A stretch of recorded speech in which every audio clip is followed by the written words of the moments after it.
And guys, dito kami sa Sea Residences Tower A. So ito yung aming rent na Airbnb. So papasok na kami. Yan. So babungan dito, meron ditong switch ng ilaw.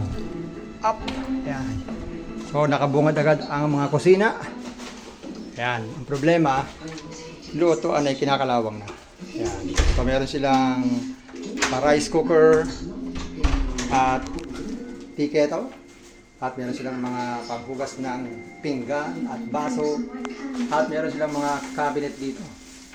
At meron sila ditong Electrolux exhaust para pag tayo nagluluto. At yung mga cabinet nila, ayan, meron silang cabinet dito. Switch box, so safe na safe. At meron sila ditong, yan, mga lutuan pa. Pag kailangan pa natin. At ito pa, tingnan natin. Meron silang kawali. At dito meron silang microwave oven. Ayan. So sa pagluluto, kompleto.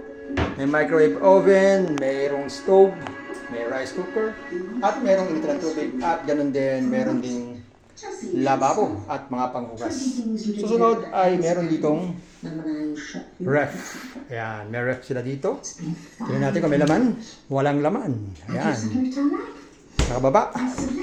Ayan, wala rin laman. Naubos. At bago nga pala mag-ref, meron din pala dito mga cabinets sa baba. Wala laman ito. Ayan, meron sila dito mga utensils and baso, kutsara, tinidor, kutsilyo, etc.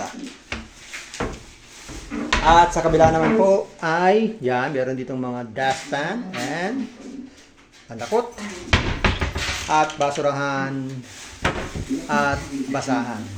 At bago nga po tayo sa rep, meron din sila ditong, ayan, meron sila ditong banyo. Ayan, CR. So ito yung mahalaga, CR. Yan, ito yung CR nila. Meron silang hot and cold.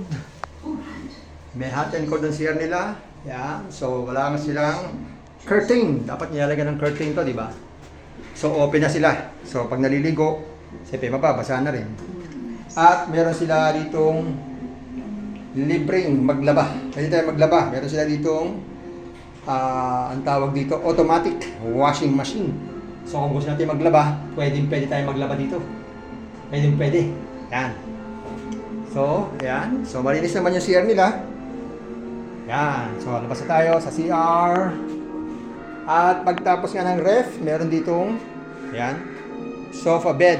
So kung tayo po ay may extra taong kasama, pwede silang matulog dito. At meron silang patinelas pa. Yan. At ito yung kanilang dining table, kulay black. Yan. Maganda naman yung kanilang dining table. At meron silang TV. Ayan. Yan. So ang kanilang kwarto ay sliding door. Medyo mahigpit. Yan, ito yung kanilang kwarto. Yan. At meron silang wifi. Yan, nakita nandiyan ang password. Yan. So, sliding door ang kanilang kwarto. Yan. So, ito na yung bag namin. Yan, meron dito malaking cabinet. Pwede lagay ang mga bag natin. Ating mga damit. Yan. May mga extra bed. At saka mga hanger. At ito sira ang isa. Ayan. Meron pa silang kama diyan. Ayan. So, ayan. Ito yung kanilang kwarto. Ito yung kanilang kama. At meron silang mga saksakan dito. At outside, ay pwede naman pala tayong lumabas. At tayo ay magnilay-nilay. At makikita natin dito ang ating pinunta dito. Ang swimming pool, napakarami. 1, 2, 3, 4, 5, 6. So meron sila ditong 6 swimming pool na talagang nag-aantay sa atin kung gusto nating lumangoy at mag-relax. Ayan, ito yung mga building ng Sea Residences dito sa malapit sa MOA, sa may Coral Way. Ayan. So kung kayo po ay naghahanap ng staycation, mag-book lang kayo dito sa aming pinuntahan at sigurado kayo ay mag-i-enjoy. Ayan. So enjoy lang tayo at kararating na natin tayo muna ay mag-relax. Yan. Relax muna tayo dito. Yan. So, dito muna tayo sa ating sala. Tayo muna ay magubad ng ating sapatos. At saka mag-relax. Dahil kararating lang. Ating check-in time dito ay alas 2 ng hapon. Hanggang alas 12 bukas, kailangan out na. Yan ang time natin binigay sa atin. Pero kami, mas early kami ngayon dahil maga kami dumating. Mabuti naman, mabait. Ang caretaker, pinapasok agad kami kahit wala pang alas 2. So ayan guys, ito yung ating vlog ngayon. Sana natuwa tayo at ayan, kitang-kita ang ating ebidensya. So ano pang ginagawa nyo? Naghanap kayo ng Airbnb? Ito, swak na swak. Si Residences. Ang halaga nito ay, nakita namin to, ang halaga ay 1,200. Kaya lang, meron palang 900 pesos babayaran pagdating dito. Yung pala yung property pay o property fee. Ayan. So, malapit dito ang Alphamart. Meron tayong mabibilan sa baba. Grocery. Yan, may kainan sa baba. So, kompleto naman. Hindi tayo magugutom dito. Kaya, ano pa ang inaantay natin?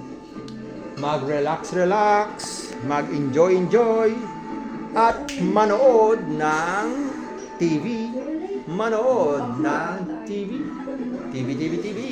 Ayan, ganito lang kaliit ang kanilang space. Ano ba? Ang ating, ito maganda dito. Yung paintings na yan, oh. Yan, nabibili yan sa IKEA. Gusto nyo? O, ino-order din sa Shopee. Pwede. Yan. So, yan. Ang sahig, malinis. At naka-aircon pa kami. Diba? Saan pa kayo? Naka-aircon na. Relax pa. Pero yun nga lang, walang libreng tubig. Kaya bumili kami ng tubig. Sa Alphamart, may Alphamart dito. Bonus ang binili ko. Para mas matipid, mas mura.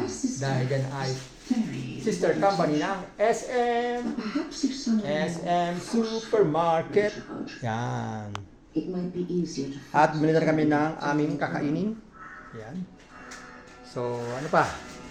Ano pa bang di ko nasasabi? So, wala na. So, gagawin namin ito. Mag-enjoy na lang kami hanggang bukas.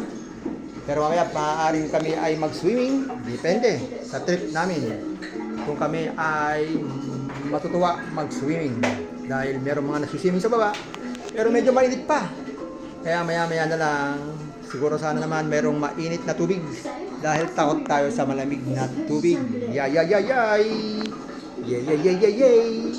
Thank you and subscribe naman kayo and click the bell button para updated kayo kung meron tayong mga video. Thank you!